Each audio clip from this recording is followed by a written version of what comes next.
किस अप्रैल कल morning around 8:30 police को सूचना प्राप्त हुई थी कि मेन रातू रोड पर भार्गव सिंह है, जिनकी उम्र 28 वर्ष है, उनकी पीठ पर गोली मारकर एक व्यक्ति भाग गया है। उसके बाद तुरंत पीसीआर और माइक तथा थाना प्रभारी घटनास्थल पर पहुंचे। उस घटनास्थल के आसपास के सीसीटीवीज का भी निरीक्षण किया गया। साथ ही साथ जो विक्टिम थे उनको हॉस्पिटल ले जाया गया। हॉस्पिटल में इलाज के दौरान जब उनको सिटी हॉस्पिटल में जब लेकर गए तो वहाँ उनके द्वारा, जब वो होश में थे तो उनके द्वारा जानकारी दी गई कि एक व्यक्ति हैं विजय हेनरी टेटे, उनके द्वारा उनको गोली मार दी गई है। तथा उन्होंने ये भी बताया कि उनका एक ज़मीन विवाद था, रातू में कोई ज़मीन है, उसको लेकर उनका कुछ पैसे का विवाद था। तो उस ट्रांजैक्शन के विवाद को लेकर उनकी पहले भी उनसे बहस हुई थी और उन्होंने उनको बोला भी था कि अगर तुम नहीं मानोगे तो तुमको गोली मरवा दूंगा।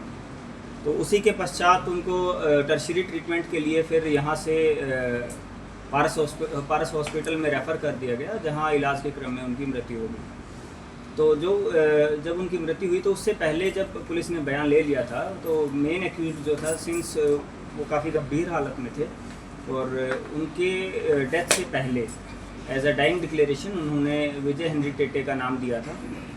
और उसके आधार पर जो विजय हेनरी टेटे को जो है ट्रैक किया गया, उसके विरुद्ध पुलिस के द्वारा छापेमारी की गई और छापेमारी के क्रम में उनको कल दिन में ही पुलिस के द्वारा गिरफ्तार कर लिया गया था।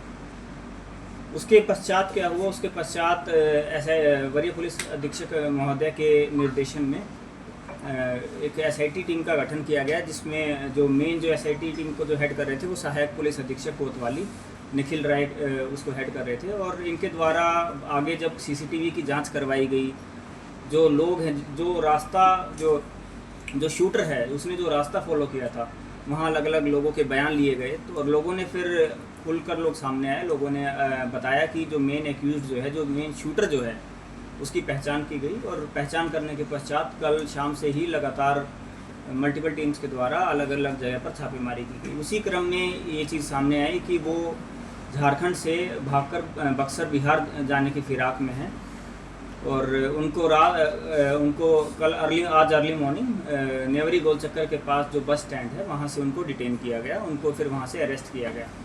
तो उसमें 2-3 महत्वपूर्ण जो इन्फॉर्मेशन हमारे सामने आई है कि जब उन्होंने इस घटना को, इस वारदात को जब उन्होंने अंजाम दिया, उसके बाद वो भागे थे ओटीसी ग्राउंड होते हुए उस डैम की तरफ वाला जो रास्ता जाता है वहाँ पर वो भागे थे। उसी रास्ते में जब सीसीटीवी चेक करवाए गए पुलिस के द्वारा तो ये देखा गया कि कुछ लोगों ने उनको रोकने का भी प्रयास किया था। हालांकि हथियार के डर से उन्होंने डेटर कर दिया कि आप अगर हमें रोकेंगे, अगर आप मुझे रोकेंगे तो मैं आपको गोली मार दूंगा। उसके पश्चात आगे जब सीसीटीवी देखा गया तो उसमें ये भी चीज़ सामने आई कि जो एक्यूज है, जो शूटर है, उसने अपना गेटअप जो है वो चेंज कर लिया था। जो ऊपर वाला जो कपड़ा पहना हुआ था वो उतार लिया था, हालांकि उसने फिर भी मास्क और कैप लगा रखी थी। इन सारी चीज़ों की जो इन्फॉर्मेशन है उसके आधार पर जब वो पकड़ा गया तो उसके पोजीशन से एक बैग मिला, जो सेम बैग वो कैरी कर रहा था। घटना जब कारित करने के लिए आए थे तो उस टाइम भी जो एक्यूज है उसने, शूटर ने बैग टांगा हुआ था और वो बैग जो है पुलिस के द्वारा रिकवर किया। उसने पहने हुए थे वही कपड़े वो अपना उसी बैग में पैक करके और भागने की फिराक में था। साथ ही साथ उसके द्वारा ये बताया गया कि मैं बक्सर जाने की तैयारी में था और उसको वहाँ के पास लेकर जाया गया। वहाँ से जो एक पिस्टल जो आपने देखी और एक जो देसी कट्टा, साथ ही जिंदा कारतूस 8 गोली और 1 खोखा उसी स्थल से जब्त किया। करने के पश्चात जब फर्दर उससे पूछताछ करने की और आगे लेके जाने की जब उसको तैयारी हुई तो